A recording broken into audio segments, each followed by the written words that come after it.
Let's pop on some fakes. Halloween fakes though. These are the Hollow Queen press-on nails. It's part of the Impress line from Kiss. Aren't they cute? They are not your mother's press-on nails, I promise you. We're gonna get these on fast because they're fun and so easy. All right, each kit comes with the prep pad, little pushy stick, cuticle pusher is the technical term. The world's most adorable nail file. I did the quick and dirty nail prep. Just wipe with the alcohol pad, push back the cuticles real fast. Before you get started, quick tip, make sure that the adhesive tab part is facing downward on your finger and not up on top. Why is it important? Because these nails have a tapered curve, so both sides are not equal. The tapered curve at the bottom sits nicely in your nail bed there, so you want to make sure it's going that direction. Got them sized out, the rest go back in. Save them for later. You get more than one manicure out of this. All right, let's put them on. Watch how easy.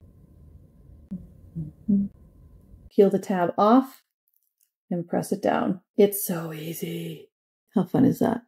If you want these to adhere even better, here's a little pro tip. Heat them up with a blow dryer for just a few seconds. You don't want to burn yourself. It'll heat up and spread that adhesive, kind of melt it into place on your nail. When it cools down, it really solidifies on there. Okay, last one. Now I could have held these while pressing down even longer, but I'm going to use the blow dryer trick here in a minute. So that's what's really going to seal these on for me. I'm sure the instructions say exactly what you're supposed to do, but I do things my way. And here we go. I'm going to file these tips down a little bit. And then I also like to put on a coat of clear gel nail polish just to really seal everything in. But again, these are ready to go as is. Ooh, pretty. And these are ready to go. Boo! Happy Halloween.